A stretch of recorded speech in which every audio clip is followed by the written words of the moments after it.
Hello എല്ലാവർക്കും നമസ്കാരം. പുതിയൊരു വീഡിയോയിലേക്ക് എല്ലാവർക്കും സ്വാഗതം. അപ്പോൾ ഇന്നത്തെ വീഡിയോ എന്ന് പറയുന്നത് ഒമ്പതാം മാസത്തിലെ ചെക്കപ്പിന് വേണ്ടിയിട്ട് പോവുകയാണ് കേട്ടോ. അപ്പോൾ രാവിലത്തെ കുറച്ച് പണികളൊക്കെ കഴിഞ്ഞ് ഏട്ടൻ പണിക്ക് പോയി. അപ്പം ഞാനും പിന്നെ അമ്മായിയും കൂടിയാണ് ഇന്ന് ഹോസ്പിറ്റലിലേക്ക് പോകുന്നത്. ഒരു സ്കാനിങ് എടുക്കണം. സ്കാനിങ് എടുത്തിട്ട് 9ാം മാസത്തിലെ സ്കാനിങ് എടുക്കണം. അത് എന്നിട്ട് ഡോക്ടറെ കാണിക്കണം. ഇങ്ങനെ കുറച്ച് പരിപാടികളും കാര്യങ്ങളൊക്കെ ഉണ്ട്. ഇപ്പോൾ രാവിലെ തന്നെ കുറച്ച് മീൻ കിട്ടിയിട്ടുണ്ടായിരുന്നു കേട്ടോ, നത്തൽ കിട്ടിയിട്ടുണ്ടായിരുന്നു. അപ്പോൾ അത് ഞാൻ കഴുകി വൃത്തിയാക്കി വെച്ചിട്ടുണ്ട്. ഇനി അതൊന്ന് വറുത്തെടുക്കണം. രാവിലെ ആയിട്ട് കൊണ്ടുപോകാനായിട്ട് പരിപ്പ് കറി ഉണ്ടാക്കിയിട്ടുണ്ടായിരുന്നു. പിന്നെ ഇനിയിപ്പോൾ നത്തൽ അത് പോകാറാകുമ്പോഴേക്ക് ഒന്ന് വറുത്തെടുക്കണം. അപ്പോൾ ഇന്ന് വീഡിയോ ഇടാൻ കുറച്ച് ലേറ്റാവും. ഞാൻ ഹോസ്പിറ്റലൊക്കെ പോയി വന്നതിന് ശേഷമാണ് ഞാൻ വീഡിയോ അപ്ലോഡ് ചെയ്യാം. അപ്പോൾ ഇന്ന് വീഡിയോ ഇടാൻ കുറച്ച് ലേറ്റാവും. പിന്നെ നമ്മുടെ ചാനൽ ആദ്യമായിട്ടാണ് ആരെങ്കിലും കാണുന്നതെങ്കിൽ ഒന്ന് സബ്സ്ക്രൈബ് ചെയ്യുക, ലൈക്ക് ചെയ്യുക, ഷെയർ ചെയ്യുക. നിങ്ങളുടെ അഭിപ്രായങ്ങളൊക്കെ ഒന്ന് കമൻ്റായിട്ട് അറിയിക്കുക.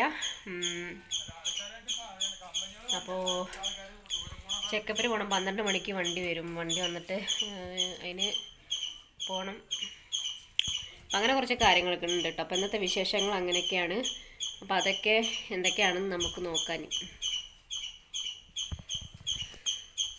റിച്ചൂട്ടും കാണാതെ വേണിട്ട് എനിക്ക് ഹോസ്പിറ്റലിലേക്ക് പോകണമെങ്കിൽ. അപ്പോൾ അവനാണ് വെച്ചെങ്കിൽ ഞാൻ റെഡി ഡ്രസ്സൊക്കെ മാറ്റി നിൽക്കുന്നത് കണ്ടപ്പോൾ തന്നെ മനസ്സിലായി ഞാൻ എവിടേക്കോ പോകാനുള്ള തയ്യാറെടുപ്പിലാണ് നിൽക്കുന്നത്. അപ്പോൾ അത് കാരണം കൊണ്ട് അവൻ എങ്ങോട്ടും മാറുന്നുണ്ടായിരുന്നില്ല കേട്ടോ. അപ്പം അമ്മ അവനെ അവിടെ നിന്ന് മാറ്റാനൊക്കെ ഒരുപാട് ശ്രമിക്കുന്നുണ്ടായിരുന്നു. പക്ഷേ അവൻ അമ്മയുടെ കൂടെ പോകുന്നുണ്ടായിരുന്നില്ല. ഞാൻ എവിടേക്കോ പോകുകയാണെന്നുള്ളത് അവന് മനസ്സിലായി.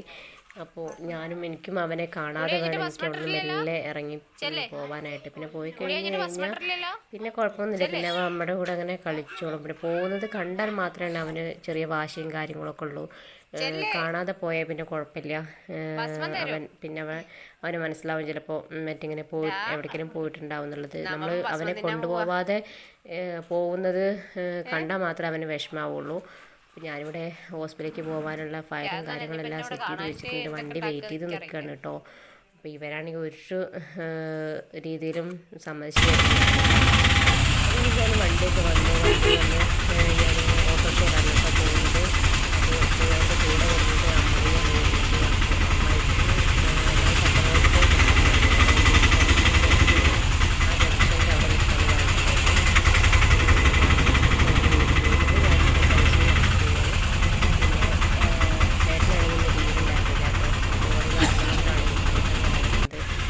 വെച്ചിട്ടുണ്ടെങ്കിൽ ഇപ്പോൾ ഡെലിവറിയും കാര്യങ്ങളും ഒക്കെ സമയത്ത് കഴിഞ്ഞു.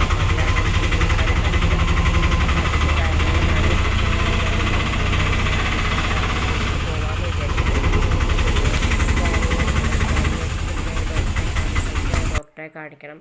അങ്ങനെ 1-2 പരിപാടികളൊക്കെയാണ് കേട്ടോ ഉള്ളത്. അപ്പോൾ പോകുന്ന വഴിക്കുള്ള കുറച്ച് കാഴ്ചകളൊക്കെയാണ് കേട്ടോ നിങ്ങളെ കാണിക്കുന്നത്. അപ്പോൾ ഇപ്പം നേരത്തെ കണ്ടത് അത് മഴയത്ത് ഇടിഞ്ഞു വീണ വീടാണ് കേട്ടോ അത്. പിന്നെ ഇത് കഴിഞ്ഞ് കുറച്ചുകൂടെ പോയാലാണ് നമ്മൾ പത്തംകുളം പറഞ്ഞ ജംഗ്ഷൻ എത്തും. അപ്പോൾ അവിടെയാണ് അമ്മായി വെയിറ്റ് ചെയ്ത് നിൽക്കുന്നത് കേട്ടോ. അപ്പോൾ നേരെ വീട്ടിലേക്ക് വരാമെന്ന് പറഞ്ഞതായിരുന്നു. പക്ഷേ സമയം വൈകിയിരുന്നു. അപ്പോൾ അത് കാരണം കൊണ്ട് പിന്നെ വീട്ടിലേക്ക് വരണമെന്നാൽ പോകുന്ന വഴിക്ക് നിന്നാൽ മതി. പിന്നെ അവിടെ നിന്നും ഗോതകൃഷി എന്ന് പറഞ്ഞ സ്ഥലത്തുനിന്നും ഓട്ടോ ഒക്കെ പിടിച്ചിട്ട് വീട്ടിൽ വന്നിട്ട് വീട്ടിൽ നിന്ന് വീണ്ടും ഞങ്ങൾ തിരിച്ച് ആ റൂട്ട് വഴി തന്നെ പോകണം. അപ്പോൾ അതിന് നല്ലത് അമ്മായി പാതി വഴിയിൽ അങ്ങനെ നിൽക്കാമെന്ന് പറഞ്ഞു. അപ്പോൾ അത് കാരണം കൊണ്ടാണ് അവിടെ വെയിറ്റ് ചെയ്ത് നിൽക്കുന്നത്. അങ്ങനെ അമ്മായി വന്നു. അമ്മായിനും കൂട്ടിയിട്ട് ഹോസ്പിറ്റലിലേക്ക് പോവുകയാണ് കേട്ടോ. അപ്പോൾ ഇനി എന്തൊക്കെയാവുമെന്നുള്ളത് അറിയില്ല. അപ്പോൾ 9ാം മാസത്തിലെ ചെക്കപ്പും കാര്യങ്ങളും ഒക്കെയാണ്. ഇനിയിപ്പോൾ അധികം ദിവസങ്ങൾ ഒന്നുമില്ല. സിസേറിയനാണ്. അപ്പോൾ അത് കാരണം കൊണ്ട് ഡോക്ടർ പറഞ്ഞ ഡേറ്റിലേക്കൊന്നും എനിക്ക് 5ാം മാസത്തിലെ സ്കാനിങ് എടുത്തപ്പോൾ 12ഉം 13 എനിക്ക് ഓഗസ്റ്റ് 12ഉം 13 എനിക്ക് ഡേറ്റ് തന്നിട്ടുണ്ടായിരുന്നത്. പക്ഷേ മുന്നേ ആ റിസൾട്ട് കണ്ടപ്പോൾ തന്നെ ഡോക്ടർ എന്നോട് പറഞ്ഞിട്ടുണ്ടായിരുന്നു. കാരണം അതിൽ നമുക്ക് സിസേറിയൻ ആയത് കാരണം കൊണ്ട് നമുക്ക് നേരത്തെ ഓപ്പറേഷൻ ചെയ്ത് കുഞ്ഞിനെ എടുക്കേണ്ടി വരും എന്ന് പറഞ്ഞിട്ടുണ്ടായിരുന്നു കേട്ടോ. അപ്പോൾ നമ്മളിപ്പോൾ വാണിയംകുളം എന്ന് പറഞ്ഞ സ്ഥലം ഒക്കെ എത്തിയിട്ടോ. അപ്പോൾ ആ ഒരു ഭാഗത്താണ്. ഇപ്പോൾ വാണിയംകുളം കഴിഞ്ഞ് നമ്മൾ ഒറ്റപ്പാലത്തേക്കുള്ള പോകുന്ന റൂട്ടാണ് കേട്ടോ.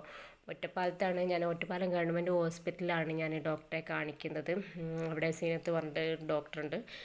അപ്പോൾ ആ ഒരു ഡോക്ടറെയാണ് ഞാൻ കാണിക്കുന്നത്. ഇപ്പോൾ ഞാൻ റിച്ചൂട്ടിനെ ഒറ്റപ്പാലത്ത് തന്നെ കാണിച്ചിരുന്നത്. പിന്നെ ഡോക്ടർ ഒരു 8ാം മാസമൊക്കെ ആയപ്പോൾ ആ ഡോക്ടർ പിന്നെ അവിടെ നിന്ന് പോയി, ജയരാജ് പറഞ്ഞ ഡോക്ടർ അതിന് ശേഷം പിന്നെ തൃശ്ശൂർക്ക് ഞങ്ങൾ പോവുകയുണ്ടായിരുന്നു കേട്ടോ. ഇപ്പോൾ ഇപ്രാവശ്യം എന്തായാലും ഒറ്റപ്പാലത്ത് തന്നെ കാണിക്കാമെന്ന് വിചാരിച്ചു.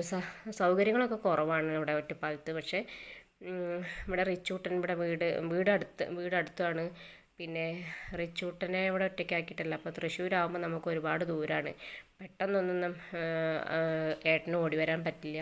അപ്പോൾ അവൻ കരയുകയാണെങ്കിലും ഇപ്പോൾ രാത്രിയൊക്കെ വന്ന് നിൽക്കണമെങ്കിലൊക്കെ പെട്ടെന്ന് ഓടി വരാൻ പറ്റില്ല. അപ്പോൾ അത് കാരണം കൊണ്ട് നമ്മൾ ഒറ്റപ്പാലം ഗവൺമെൻറ് ഹോസ്പിറ്റലിൽ ആക്കിയതാണ് കേട്ടോ. അപ്പോൾ സ്കാനിങ്ങിന് വന്നിരിക്കുകയാണ് കേട്ടോ. അപ്പോൾ ഇവിടെ എത്തിയപ്പോഴാണെങ്കിൽ ഡോക്ടർ പെട്ടെന്നൊരു എമർജൻസി സർജറി വന്നപ്പോൾ അതിന് പോയിരിക്കുകയാണ്. അപ്പോൾ ഞാനും അമ്മായി അവിടെ വെയിറ്റ് ചെയ്ത് നിൽക്കുകയാണ്. വേറെ ആളുകളൊക്കെ ഉണ്ടായിരുന്നു കേട്ടോ. പിന്നെ അതൊക്കെ കഴിഞ്ഞ് നമ്മൾ ഡോക്ടറെയൊക്കെ കാണിച്ചു. അവിടെ പോയതൊന്നും എനിക്ക് വീഡിയോ ഒന്നും എടുക്കാൻ പറ്റിയില്ല കേട്ടോ. പിന്നെ ഞാൻ അമ്മയ്ക്ക് ഭക്ഷണമൊക്കെ വാങ്ങിച്ചു കൊടുത്തു, ഞാനും കഴിച്ചു. ഞാൻ പൊറോട്ടയും വാങ്ങി കഴിച്ചത്, അമ്മയും നൂൽപുട്ട് കഴിച്ചു. നല്ല പുറത്താണെങ്കിൽ നല്ല മഴയും കാര്യങ്ങളൊക്കെ ഉണ്ടായിരുന്നു കേട്ടോ. അപ്പോൾ ഡോക്ടറെ അടുത്ത് പോയതിൻ്റെ വീഡിയോയും കാര്യങ്ങളൊന്നും എനിക്ക് എടുക്കാൻ പറ്റിയിട്ടുണ്ടായിരുന്നു. അറിയാമല്ലോ നിങ്ങൾക്ക്, ഹോസ്പിറ്റലിൽ പോയി ഇവിടെ ഗവൺമെൻറ് ഹോസ്പിറ്റലും കാര്യങ്ങളൊക്കെ അല്ലേ. അപ്പോൾ അതത്രേ നമുക്ക്. അങ്ങനെ ഹോസ്പിറ്റലൊക്കെ പോയി വന്നു കേട്ടോ. അപ്പോൾ റിസൾട്ടും കാര്യങ്ങളും ഒക്കെ ഡോക്ടറെ കാണിച്ചു. 9 മാസത്തിലെ ചെക്കപ്പിൻ്റെ റിസൾട്ടും കാര്യങ്ങളൊക്കെ ഡോക്ടറെ കാണിച്ചിട്ടുണ്ടായിരുന്നു. 9 മാസത്തിലെ സ്കാനിങ്ങിന് കുഴപ്പമൊന്നുമില്ല എന്ന് പറഞ്ഞിട്ടുണ്ടായിരുന്നു കേട്ടോ. അപ്പോൾ സിസേറിയൻ ആയതുകൊണ്ട് അപ്പോൾ ഈ ഒരു മാസം, അപ്പോൾ ഈ ഒരു മറ്റേ സ്കാനിങ്ങിലും അവർ മറ്റേ ഡേറ്റ് പറഞ്ഞിരിക്കുന്നത് ഓഗസ്റ്റ് 12ഉം 13ഉം. അപ്പോൾ എനിക്ക് എന്താ പറയുക, സിസേറിയൻ ആയത് കാരണം കൊണ്ട് എനിക്ക് നമുക്ക് നേരത്തെ ഓപ്പറേഷൻ ഉണ്ടാവും എന്നുള്ളത് ഡോക്ടർ പറഞ്ഞു. അപ്പോൾ ഈ ഒരു 25-ാം തീയതി, അതായത് ജൂലൈ 25-ാം തീയതി ഡോക്ടർ അതിനെക്കുറിച്ച് എന്നാണ് അഡ്മിറ്റ് ആവേണ്ടത് എന്നുള്ള കാര്യങ്ങളൊക്കെ സംസാരിക്കാനായിട്ട് ഡോക്ടർ ചെല്ലാൻ പറഞ്ഞിട്ടുണ്ട്. വേറെ സ്കാനിങ്ങിൽ കുട്ടിക്ക് യാതൊരു കുഴപ്പങ്ങളും കാര്യങ്ങളൊന്നും ഇല്ല എന്ന് പറഞ്ഞു. അത് കേട്ടപ്പോൾ തന്നെ സമാധാനമായിട്ടോ. പിന്നെ ഇനിയിപ്പോൾ അടുത്ത സ്കാനിങ്ങും കാര്യങ്ങളും സ്കാനിങ് അല്ല, ഇനിയിപ്പോൾ ഡെലിവറിയും കാര്യങ്ങളുമാണ് ഇനി നടക്കാൻ പോകുന്നത്. ഇനിയിപ്പോൾ ചിലപ്പോൾ 25-ാം തീയതി പോയി കഴിഞ്ഞിട്ടുണ്ടെങ്കിൽ ചിലപ്പോൾ 25-ാം തീയതി തന്നെ ഞാൻ ചിലപ്പോൾ അഡ്മിറ്റ് ആയേക്കാം. അതല്ലെങ്കിൽ പിന്നെ 26-ാം തീയതി ഞാൻ അഡ്മിറ്റ് ആക്കും. 26-ാം തീയതി ഒക്കെ ആയിട്ട് ഓപ്പറേഷൻ ഉണ്ടാവും എന്നാണ് ഡോക്ടർ പറഞ്ഞത്. ഇനി അറിയില്ല, ഇനിയിപ്പോൾ അടുത്ത 25-ാം തീയതി പോയാലാണ് ഇനിയിപ്പോൾ എന്നാണ് ഓപ്പറേഷൻ കാര്യങ്ങളൊക്കെ ഉണ്ടാവുക എന്നുള്ളത് നമുക്ക് വ്യക്തമായിട്ട് പറയാൻ പറ്റുള്ളൂ.